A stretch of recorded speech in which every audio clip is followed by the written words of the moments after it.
Hariom Namaste, very good evening everyone. Welcome again to my YouTube channel GK Law Classes. So thank you so much for viewing our recent short and making it for 400 plus likes. So I hope आपको ऐसे ही thought of the day आगे भी चल के पसंद आते रहे. अगर आपको पसंद आ रहे हैं तो उन्हें लाइक शेयर करना डेफिनेटली भूलिएगा मत. जैसे कि मैंने आपको अपनी प्रीवियस वीडियो के अंदर बताया था कि हम स्टार्ट करने जा रहे हैं एक नया सब्जेक्ट अपने जीके लॉ क्लासेस के ऊपर. तो आज उसकी मैं फर्स्ट वीडियो आपके साथ लेके आ चुकी हूँ. So before that anybody who is been recently viewing our shorts और हमारे वीडियोस को देख रहे हैं तो प्लीज़ उसे लाइक शेयर डेफिनेटली कीजिए और चैनल को सब्सक्राइब करना भूलिएगा मत. If you are new viewer और द प्रीवियस व्यूअर जो पहले भी सब कुछ देखते हुए आ रहे हैं हमारे चैनल पे बट उन्होंने चैनल सब्सक्राइब नहीं किया, so it's an humble request to subscribe the channel now. आप ये भी हैंडल यूज़ करके यूट्यूब के ऊपर हमारे चैनल पे जा सकते हैं. वहाँ पे कोई भी शॉर्ट और वीडियो लॉ एग्जाम के रिगार्डिंग देख सकते हो, चैनल को सब्सक्राइब कर सकते हैं. तो आइए वीडियो को शुरू करते हैं विदाउट एनी डिले और जानते हैं कि आज का हमारा पहला टॉपिक कौन सा होने वाला है. तो प्रीवियस वीडियो के अंदर मैंने ऑलरेडी आप लोगों को बता दिया था कि हम इंडियन बैंकिंग लॉज के ऊपर जो है अपने चैनल के ऊपर नई सीरीज स्टार्ट करने लगे जिसके अंदर हम वेरियस बैंकिंग लॉज को डिस्कस करेंगे. Now as you all know कि आप लोग लॉ गवर्नमेंट कॉम्पिटिटिव एग्जाम्स की तैयारी कर रहे हैं, यू आर द एस्पिरेंट, और आने वाले दिनों में बहुत सारे बैंक एग्जाम के अंदर भी स्केल 2 स्केल 1 लॉ ऑफिसर्स के एग्जाम्स जो है आप उनके लिए बैठेंगे और उन एग्जाम्स को देंगे और आई होप आप उन्हें क्वालिफाई भी करेंगे डेफिनेटली. तो आपके लिए एक एस्पेक्ट बैंक के रिगार्डिंग जानना जरूरी है, वो है वो बैंकिंग लॉज जिसके तहत आप कल को क्लाइंट्स को नोटिस भी सेंड करेंगे. सो हम आज जो बात करने जा रहे हैं इंडियन बैंकिंग लॉ के अंदर, सबसे पहले मैं आप लोगों को बता दूं कि हम डायरेक्ट वे लॉज के साथ स्टार्ट नहीं करेंगे. हम कुछ बेसिक स्ट्रक्चर हिस्ट्री को फर्स्ट एनालाइज करेंगे ताकि आप लोगों को बेसिक कॉन्सेप्ट क्लियर हो जाए regarding the banking laws in India. Then only will proceed further with the banking laws. तो सबसे पहले आप लोगों को ये बात बता दूं कि under the Indian banking law सबसे पहले हम कौन सा लॉ स्टडी करेंगे, वो होगा आपका द बैंकिंग रेगुलेशन एक्ट 1949. दूसरा एक्ट जो आप पढ़ेंगे वो होगा the reserve bank of India, reserve bank of India act 1934. तो कोई भी अगर आपको इंडियन बैंकिंग लॉज का सिस्टम समझना है उसके लिए आपको इन दो बेसिक पर्टिकुलर एक्ट को समझना जरूरी है. इसके अलावा भी और भी बहुत सारे बैंकिंग लॉज है जैसे negotiable instrument act, prevention of money laundering act. ये सारे एक्ट हम आने वाले दिनों में अपने चैनल के ऊपर डिस्कस करेंगे. तो चैनल को फटाफट से सब्सक्राइब कर लीजिए और नोटिफिकेशन बेल आइकन बटन दबा दीजिए. बट सबसे पहले जब भी बैंकिंग लॉज के साथ स्टार्ट करते हैं, चाहे उसे रिवाइज करना या फर्स्ट टाइम समझ जाए, इन दोनों एक्ट को आपको समझना होता है. अगर आपको इन दोनों एक्ट के अंदर उनके वर्ड्स को क्लैरिटी से समझ में आएंगे तभी आप फर्दर बाकी एक्ट को कंसिडर कर पाएंगे. पर इन दोनों एक्ट जो है इनको स्टार्ट करने से पहले, इन पे वीडियो आने से पहले आपको सबसे पहले the history of Indian banking system समझना जरूरी है. तो आज का फर्स्ट टॉपिक जो हमारा होगा under the main heading that is the Indian banking law. ये आपकी मेन हेडिंग होगी. इसमें आप बहुत सारी हेडिंग्स जो है आप आगे फर्दर जो है पेन डाउन कर सकते हैं. वो कौन सी अलग हेडिंग्स होंगी आपके पर्टिकुलर एक्ट के नाम. तो सबसे पहला टॉपिक आपके पास होगा Indian banking history. This is going to be the first topic that we are going to cover under the Indian banking laws. तो अब ये जो इंडियन बैंकिंग हिस्ट्री में आपको पढ़ाने वाली हूँ, ये बेसिकली दो एस्पिरेंट्स जो होंगे उनके लिए सबसे ज़्यादा फ्रूटफुल होगा. कौन से दो तरीके के एस्पिरेंट होंगे? एक जो बैंकिंग एग्जाम्स को इस टाइम पे कंस्ट्रक्ट कर रहे हैं और दूसरे जो लॉ एग्जाम्स की तैयारी कर रहे हैं, यानी उनका स्पेशलाइजेशन फील्ड जो है वो लॉ एग्जाम होगा, चाहे किसी भी इंस्टीट्यूशन के अंदर वो एग्जाम को दे रहे हो. तो अगर आप बैंकिंग एग्जाम टारगेट कर रहे हैं या law exam as a law officer target कर रहे हैं तो दोनों के लिए ही ये वाले जो टॉपिक्स हैं ये बहुत ही ज़्यादा फ्रूटफुल रहेंगे. ठीक है स्टूडेंट्स, तो हेडिंग डाल लीजिए सबसे पहले आप द इंडियन बैंकिंग हिस्ट्री. ठीक है, अब इंडियन बैंकिंग हिस्ट्री जो है 3 फेजेस में पढ़ते हैं. सबसे पहले होता है कॉलोनियल एरा. ठीक है, दूसरा आपके पास होता है pre independence era. Pre independence era 2 phases में होता है, फेज 1 और फेज 2 गिना जाता है. एक फेज 1900 से पहले का होता है, एक फेज 1900 के बाद का होता है. और थर्ड कैटेगरी जो इसके नीचे आती है under the Indian banking history वो आपकी होती है पोस्ट इंडिपेंडेंस एरा 1947 के बाद। तो जब भी आप हिस्ट्री ऑफ इंडियन बैंकिंग पढ़ते हैं तो आप इन तीन बेसिकली फेजेस को कवर करते हैं, colonial era, pre independence era further bifurcated into phase 1 and phase 2 and the post independence era from 1947 onwards. तो आइए शुरू करते हैं। सबसे पहले हम बात करेंगे द कॉलोनियल एरा की। अब कॉलोनियल एरा की जब भी हम बात करेंगे इसमें दो बैंक्स का जिक्र होता है, बैंक ऑफ हिंदुस्तान और दूसरा बैंक होता है आपका general bank of India.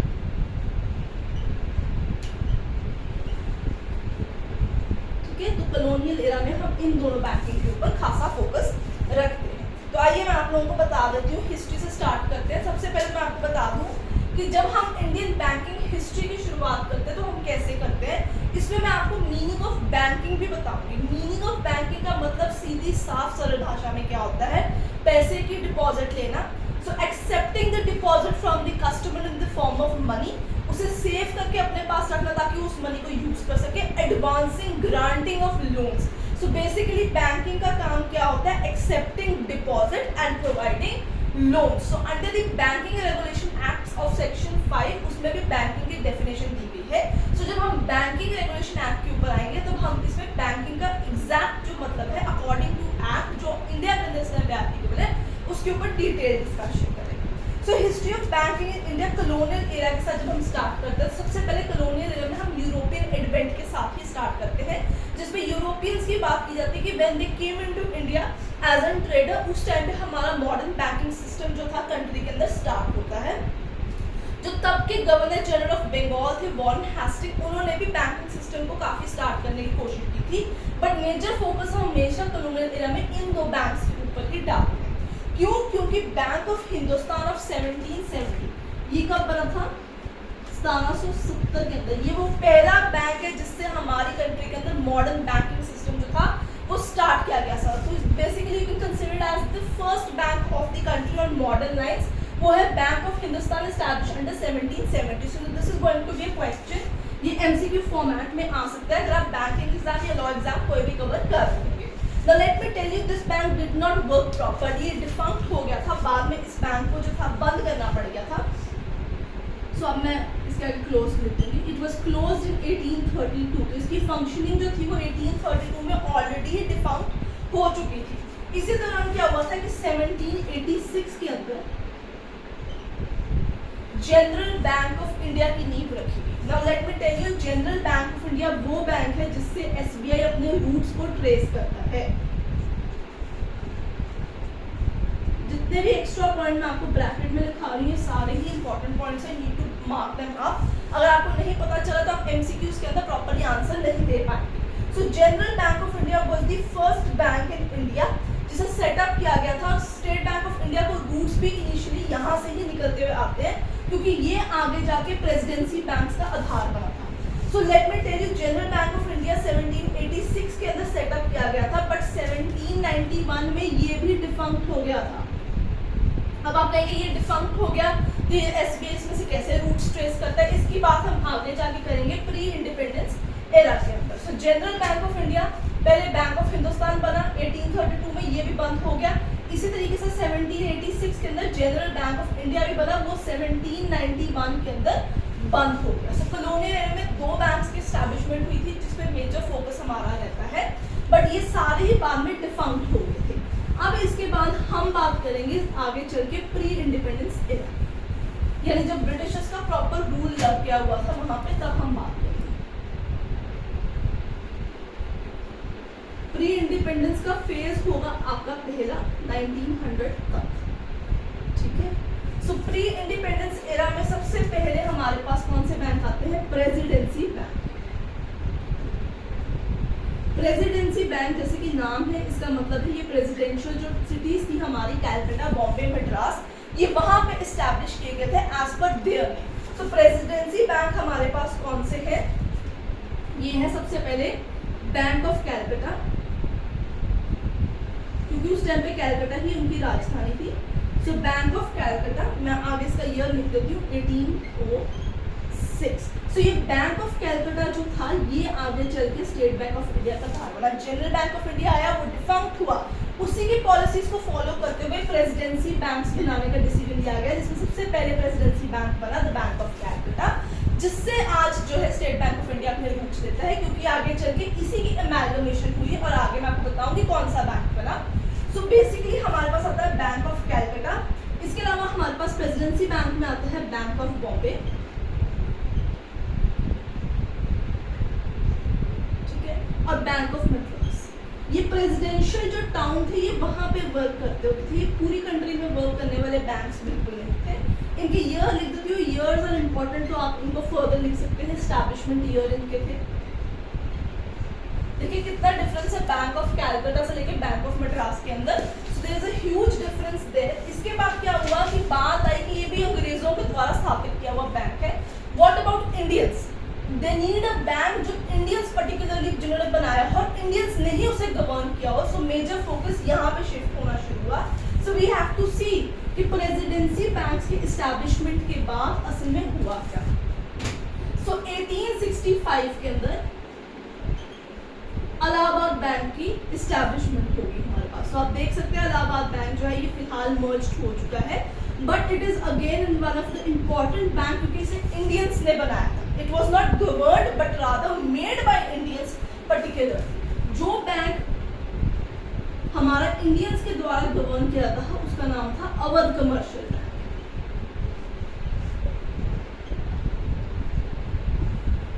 Awadh commercial bank 1881 के अंदर बनाया गया था। सो 1881 में ये बनाया गया था। It was an LLP basically, ठीक है। ये एलएलपी थी अवध कमर्शियल बैंक, जिसे इंडियंस जो है बेसिकली गवर्न करते आए हैं, ठीक है। बट ये भी डिफंक्ट हो गया था, इसकी भी फंक्शनिंग फेल हुई थी। इसकी फंक्शनिंग 1958 में जाके फेल हो गई थी। So this was the bank which was made exclusively by Indian.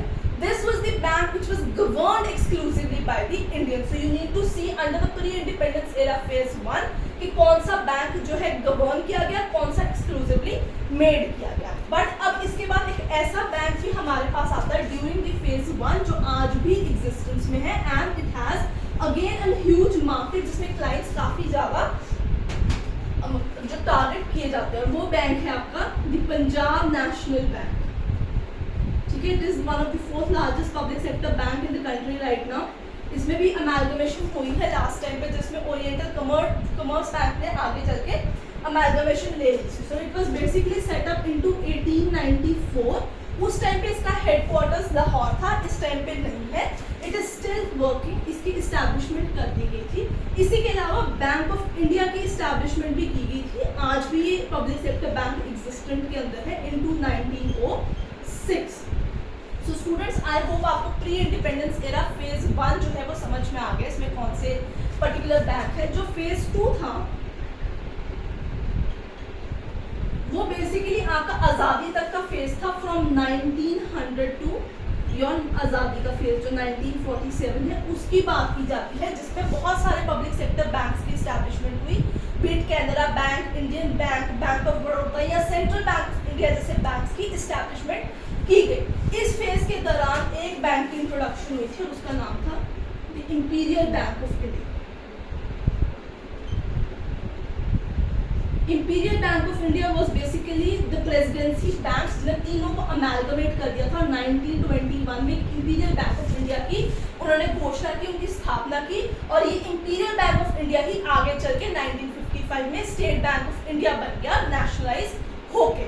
सो अब आई होप आपको काफी हिस्ट्री जो है समझ में आ गई होगी। Post independence era was all about nationalisation and the amalgamation of banks, जिसके बारे में हम अपनी अगली वीडियो में आप लोगों के साथ डिस्कस करेंगे, जहां हम इंडियन बैंकिंग स्ट्रक्चर भी आप लोगों को समझाएंगे। सो अगर आपको आज की वीडियो पसंद आई है, don't forget to hit like and share button, and please don't forget to hit the